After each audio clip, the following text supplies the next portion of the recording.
I threw the gun into the airport trash can, checked in at the front desk for a ticket to Spain, and finally placed the briefcase-style sniper rifle on the baggage conveyor belt. But when I arrived in Spain, I deliberately didn't retrieve the briefcase. This briefcase had once been inseparable from me, accompanying me throughout my entire assassination career. The first time I used this sniper rifle, I broke the world record by taking out the president from 3,815 meters away. Originally, this contract was worth $7.5 million, but the employer refused to pay the final payment and even insulted me. Through my methods, I discovered that the employer was actually the president's son. I found him and returned those words right back to him.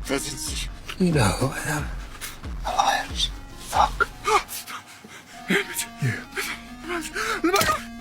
On the second assassination, I broke the world record again, killing the celebrity UDC who wanted to change the world from 4,347 meters away on the ocean surface. The fee for this mission was $100 million.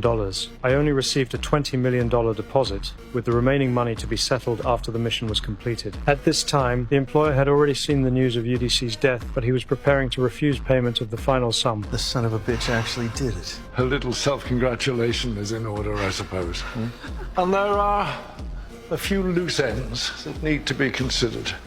I was still completely unaware of this and was urging the contact person to tell the employer that the $80 million balance must be settled within 24 hours. The contact person didn't dare delay. She knew well how I would treat those who didn't pay their final payments. She immediately called the employer demanding payment, otherwise they would certainly be killed by my long-range sniping. But her superior didn't respond about the final payment at all. The contact person's name was Gina. She immediately realized that those above were investigating me. Hearing that her superior didn't mention settling the final payment at all, and even arranged a new mission for Gina, telling her to stand by in Europe while promising her higher compensation than before, made Gina even more suspicious. Her superior was being so accommodating, and his attitude was gentler and friendlier than in the past, which further confirmed Gina's suspicion that the employer wanted to kill both her and me to silence us. Soon, follow-up personnel arrived at the hotel and inquired about Gina's room number. In reality, Gina was in the lobby. When she saw a burly man guarding the lobby, she understood that their real mission was to silence her. She immediately left the hotel through the back door. Once outside, she immediately called to warn me to be careful.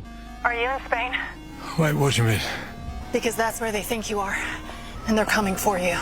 Then threw away her phone. However, the crisis was far from over. Bianca from MI6 had been investigating me. She accidentally came across a news story about a gang leader at a restaurant in Spain who was killed by a sniper from 4,000 meters away. This immediately caught Bianca's attention because the method was identical to how tech giant UDC was assassinated. This was just a small gang leader who wasn't worth such a high difficulty kill. She suspected it was my doing and brought agents to the Spanish police station to inquire about the detailed process of the gang leader's murder. She learned that the wife's brother was sitting right next to him at the time. At this moment, she finally discovered the location of my villa. They came to the outside of the villa and kept watch until deep into the night, finally waiting for my appearance. But she naively thought she could capture me alive to investigate the mastermind behind everything through me. However, at this time, I still didn't know that danger had arrived. When I returned home, I was shocked to discover that my wife and son had mysteriously disappeared.